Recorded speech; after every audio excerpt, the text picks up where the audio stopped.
You already know the scene. You walk into the room and your bird lights up. It calls out before you've said a word.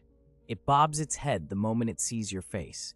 It steps onto your hand without hesitation and moves straight toward your neck, pressing against you, making that soft grinding sound with its beak that you've come to know means it is exactly where it wants to be.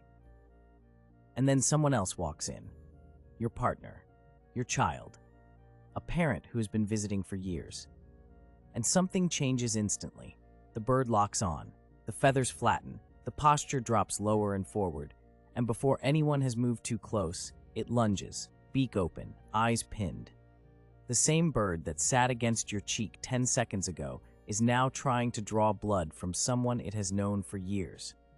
You have probably laughed about it. You have probably apologized for it.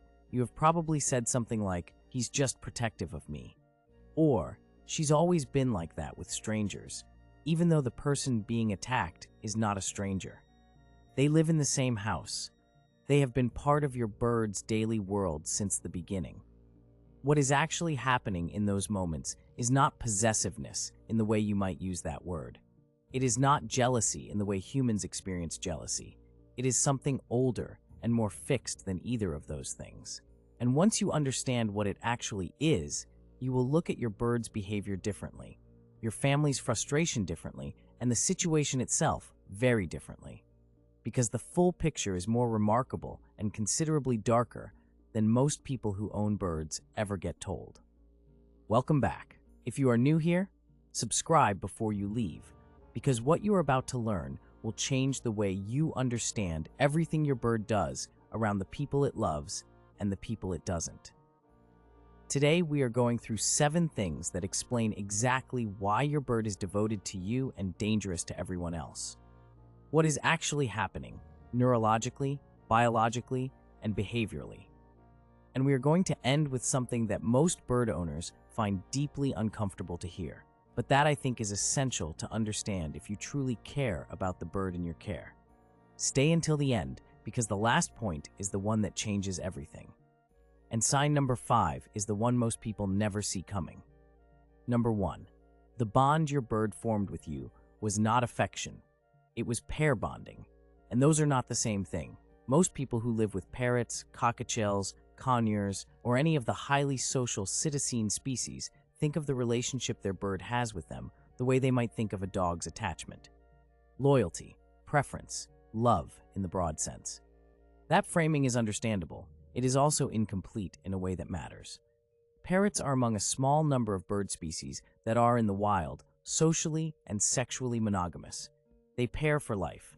A wild African gray, a wild cockatoo, a wild conure in its native range will identify a single mate, bond to that individual over a period of weeks to months, and then remain bonded to that bird for the entirety of their lives. The bond is not a preference. It is a neurobiological commitment. It involves specific hormonal cascades, specific behavioral repertoires, and a specific cognitive architecture for tracking and prioritizing one individual above all others. When your bird came to live with you, that system did not switch off. It does not switch off. What it did was redirect. The brain of a young parrot raised in a human household, or an older bird rehomed into close human contact, runs its pair bonding program on the most available candidate. And in most cases, that candidate is you. Not your household, not your family, you. The specific person whose voice it heard most consistently, whose schedule it mapped, whose presence became the organizing center of its daily world. What feels to you like a bird that really likes you is, in neurological terms, a bird that has bonded to you the way it would bond to a mate in the wild. The implications of that distinction are everything that comes next. Number 2, you are not your bird's owner in its mind. You are its mate. And that changes every social rule it applies to every other person in the room. In the wild, a pair-bonded parrot does not simply prefer its mate. It organizes its entire social world around that bond. The mate is the primary attachment figure, the primary food-sharing partner, the primary grooming partner, the individual whose safety takes priority above all other concerns. Other birds in the flock are not irrelevant, but they occupy a fundamentally different category. Now put your family members into that framework. From your bird's perspective, the social world of your home has one central relationship. Its bond with you. Every other person in that environment is not a family member in any category its brain recognizes. They are either flock members, meaning tolerated background presences, or they are rivals. And what determines which category someone falls into is not how long they have known the bird, not how gentle they are around it, not how often they try to interact with it. What determines it is how that person's presence affects the primary bond. Anyone who interacts with you, shares space with you, or touches you in the bird's presence is processed by its nervous system as a potential mate competitor. Not a threat to the bird itself, a threat to the bond. The distinction is important. Your bird is not afraid of your partner or your child. In many cases, it is not even particularly aggressive toward them in moments when you are absent. The aggression is specifically triggered by proximity to you in the presence of the rival. This is mate-guarding behavior, and it is one of the most deeply wired behavioral programs in any species that forms pair bonds. Research on pair bonding in cetacean species, including work conducted through the University of California Davis School of Veterinary Medicine on parrot behavioral health, has consistently found that the intensity of aggression directed at third parties correlates not with the stranger's behavior, but with the bird's perceived strength of the primary bond. The closer the attachment to the primary person, the more intense the guarding response toward everyone else. Your bird attacks your family most viciously precisely because it loves you most completely. Number 3, the attack is not anger. It is communication, and it is directed at two targets at once.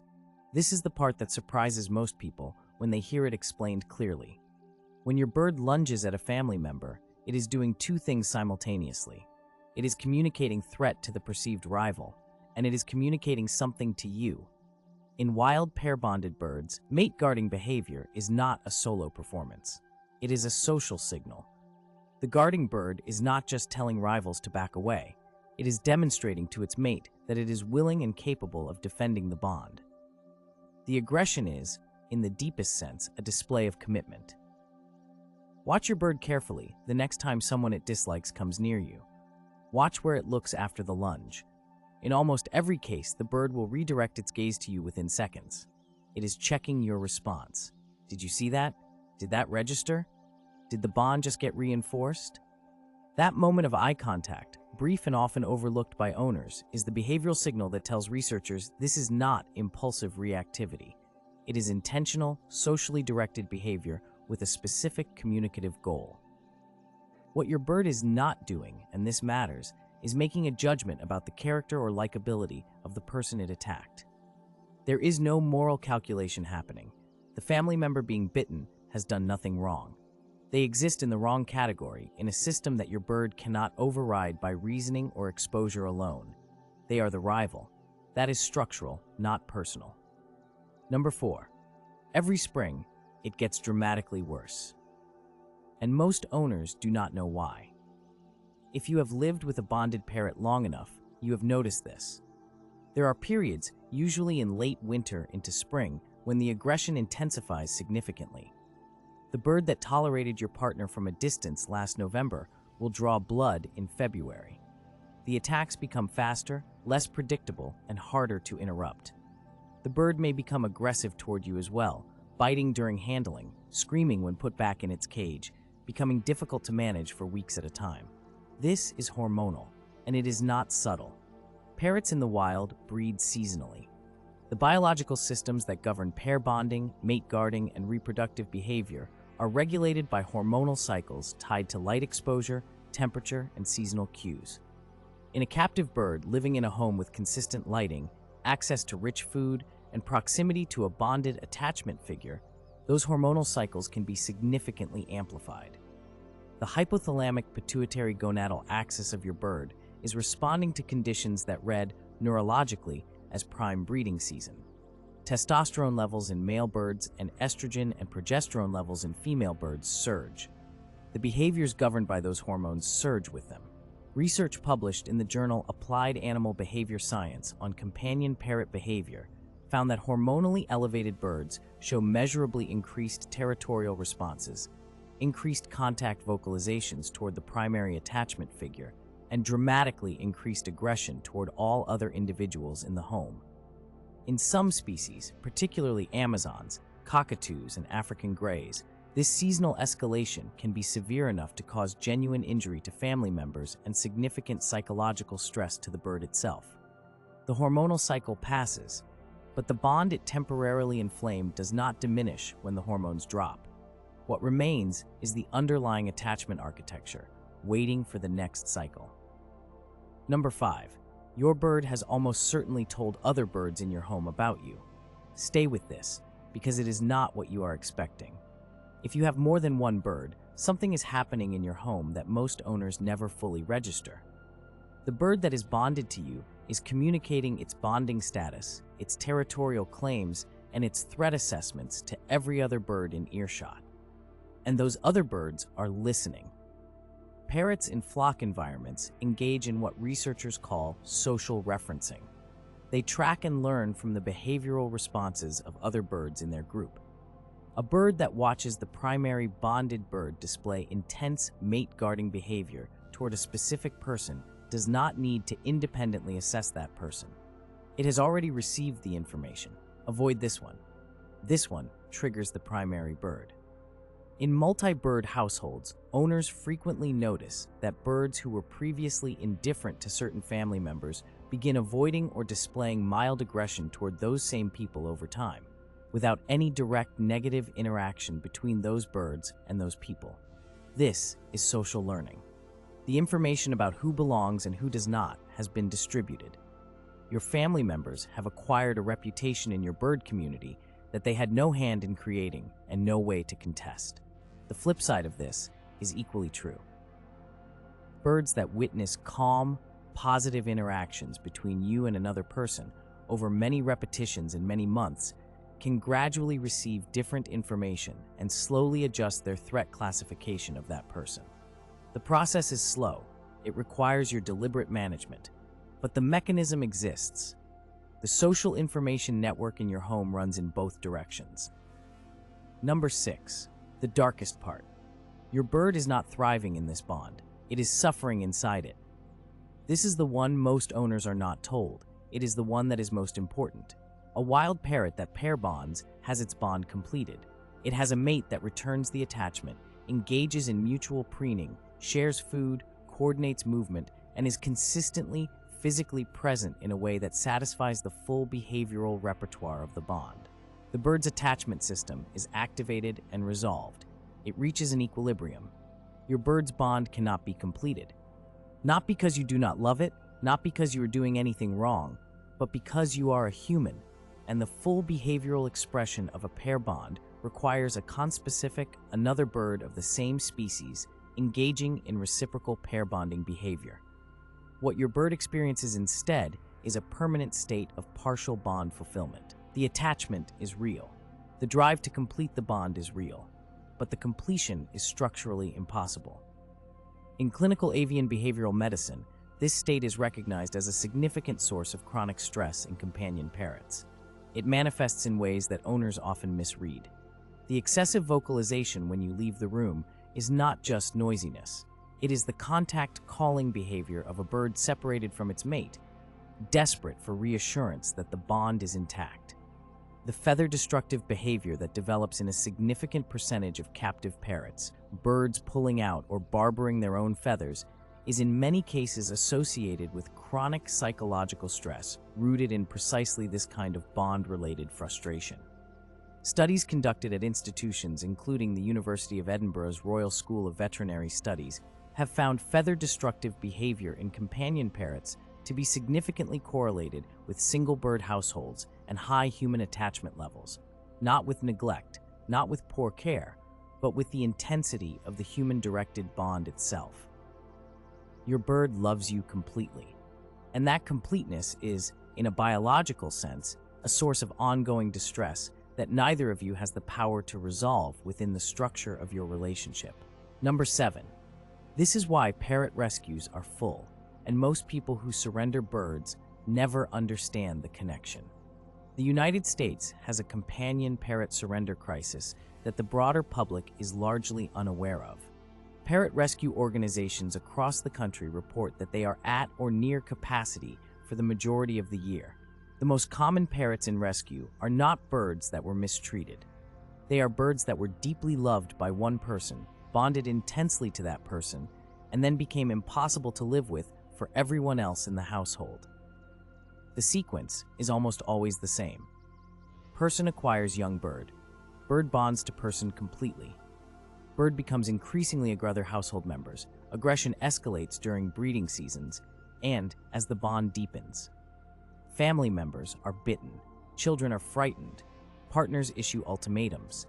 The bonded owner, unable to reconcile their love for the bird with the impossible situation its behavior has created, eventually surrenders it. At the rescue, the bird is separated from its bonded person, and it enters a period of genuine grief. This is not anthropomorphism. Pair-bonded birds, separated from their attachment figure, display behavioral and physiological markers that are consistent with grief responses documented in mammals. Reduced activity, reduced vocalizations, reduced interest in food, increased stress vocalizations, elevated cortisol levels. The bird does not understand what happened. It only knows that the bond is severed. It will, if it is lucky, eventually form a new bond with a caretaker at the rescue facility. It will, if it is adopted, potentially form a new bond with a new owner. And the entire cycle may begin again. The parrot rescue crisis is not caused by people who were cruel. It is caused by a behavioral biology that most people who acquire parrots are never adequately warned about. The intensity of the bond that makes your bird's love feel extraordinary is the same intensity that makes the situation untenable for the rest of your family. These are not separate features of your bird's personality. They are the same feature, expressing itself differently depending on which category the person in the room has been assigned. What you can actually do, and the one thing most people do that makes it significantly worse. Understanding the biology does not make the behavior acceptable or manageable on its own, but it changes what interventions actually have a chance of working. The single most effective structural change you can make is to ensure your bird has genuine flock exposure to other members of your household from the very beginning of its life in your home, before the primary bond has fully consolidated. A bird that receives positive food reinforcement from multiple household members during its first months in the home before it has designated a single mate equivalent has a meaningfully different social map than a bird that was handled exclusively by one person during that critical early window. For birds whose bonds are already established and whose aggression is already significant, the work is slower and requires structured behavioral intervention. It is not impossible. Avian behavioral specialists, including those working within the framework of applied behavior analysis adapted for companion birds, have documented measurable improvement in multi-person households through systematic desensitization and counter-conditioning protocols. The key variable is consistency. The rival person must become reliably associated with the most positive things in the bird's environment: high-value food, calm interaction, predictable positive outcomes, across hundreds of repetitions before the bird's threat classification begins to shift. The thing that makes it worse, and that well-meaning owners do constantly, is removing the bird from the situation when it displays aggression toward a family member, putting it back in its cage, moving it to another room, placing it on a stand away from the person it attacked. Every one of those responses functions, from the bird's perspective, as confirmation that the aggression worked. The rival retreated. The bond was defended. The behavior is reinforced in exactly the moment it appears most disruptive. The intervention that works is the opposite of what instinct tells you to do. It requires keeping the bird in the social situation, managing its proximity carefully, and ensuring that calm coexistence between the bird and the family member is rewarded, not the aggression that precedes it. It is painstaking, it is slow, and it works better than anything else currently documented in companion parrot behavioral literature. Your bird is not broken. It is not mean. It is not, as people sometimes say, a bad bird or a one-person bird in some fixed, unalterable way. It is a wild animal running ancient biological software in an environment that software was never designed for. It bonded to you because you were there and because the drive to bond is one of the most powerful things inside it. The aggression toward your family is not a failure of your bird's character. It is the shadow side of the most complete love it knows how to give. That is worth sitting with. The same system that makes your bird light up when it hears your voice, that makes it seek your shoulder above every other perch, that makes it grind its beak against your ear in the dark because you are its person. That system is also what makes it dangerous to everyone else. They are not two things. They are one thing seen from two different positions in the room. Tell me in the comments, has your bird ever surprised you with how specifically it targets one person and not another? Or has there been a moment, a single moment, where it actually showed something like tolerance towards someone it usually can't stand? I want to hear those stories. They tell me more about what is actually possible than almost anything else. I read every one. I'll see you in the next one.